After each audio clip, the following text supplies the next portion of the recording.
जो पुण्यात्मा परमात्मा की वाणी पर, परमात्मा के वचनों पर विश्वास कर लेती हैं, उनको परमेश्वर अपने लोक में ले जाते हैं। जो दुर्भाग्यवश नकली गुरुओं के पास जाकर के गलत ज्ञान में रंगे जा चुके हैं,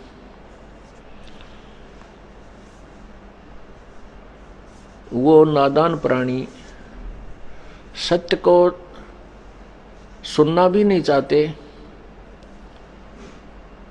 आंखों सामने देख कर के भी यथार्थ ज्ञान को नहीं स्वीकार करते।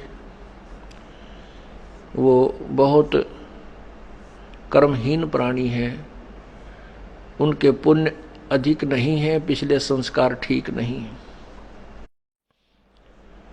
जिन पुण्यात्माओं को परमात्मा की वाणी अच्छी लगी, स्वीकार हुई, जो सत्संग में आने लग गए हैं, वो बहुत ही पुण्यकर्मी प्राणी हैं। पिछले उनके संस्कार बहुत ही अच्छे हैं, चाहे वर्तमान में वो अपने पाप कर्मों के कारण बहुत कष्ट में जीवन भी जी रहे हों। क्योंकि हमारे को जो सुख होता है वो हमारे पुण्यों से होता है, शुभ संस्कारों से होता है।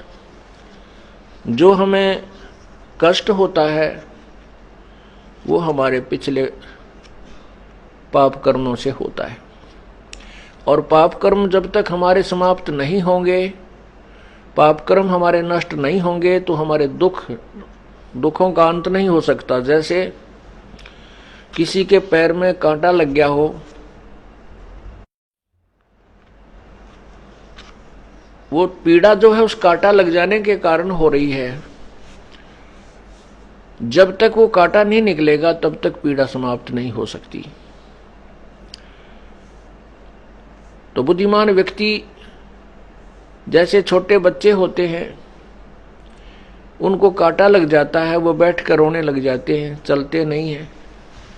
तो बुद्धिमान व्यक्ति उनको देखता है कि हाँ ये बच्चे के कांटा लग गया, तो उसको उठाता है, गोदी में उठाता है, घर लाता है अपने बच्चे को, फिर उसका कांटा निकलवाता है, निकालता है, फिर वो बच्चा सुखी हो जाता है। कांटे की पीड़ा से वो रो रहा था, कांटा निकल जाने से उसे सुख हुआ। इसी प्रकार हमारे पाप कर्मों रूपी कांटे लगे हुए हैं। हम बालक हैं, अनजानपने में हमने जूते निकाल दिए, परमात्मा की आड़ छोड़ दी, परमात्मा की शरण नहीं रही, हमने अपने जूते निकाल दिए, राम नाम के जूते निकाल दिए, जिस कारण से हमारे को ये पाप कर्मों के कांटे चुभ गए हैं। उनके कारण सभी को पीड़ा हो रही है। संत जो होते हैं उनके पास वो औजार हैं, उपकरण हैं, जिनसे वो कांटे निकाल दिए जाते हैं और वो बच्चे सुखी हो जाते हैं। और फिर उनको राम नाम का जूता पहने रखने की सलाह दी जाती है।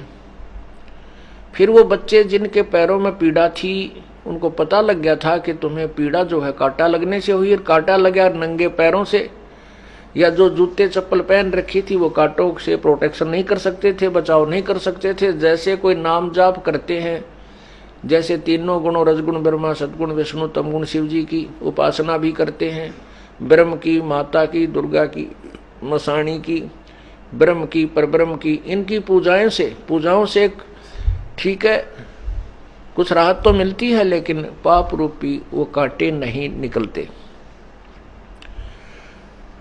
तो इसलिए पूर्ण परमात्मा की भक्ति, पूर्ण परमात्मा की साधना करने के लिए ही प्रत्येक तत्वदर्शी संत ने और प्रत्येक सदग्रंथ ने यही सलाह दी है कि भक्ति पूर्ण परमात्मा की ही करनी चाहिए। उसी की कृपा से परम शांति और शाश्वत स्थान अर्थात सत्यलोक, सदा रहने वाला वो स्थान जो कभी विनाश में नहीं आता, वो प्राप्त होता है, जिससे वो साधक सदा के लिए सुखी हो जाता है।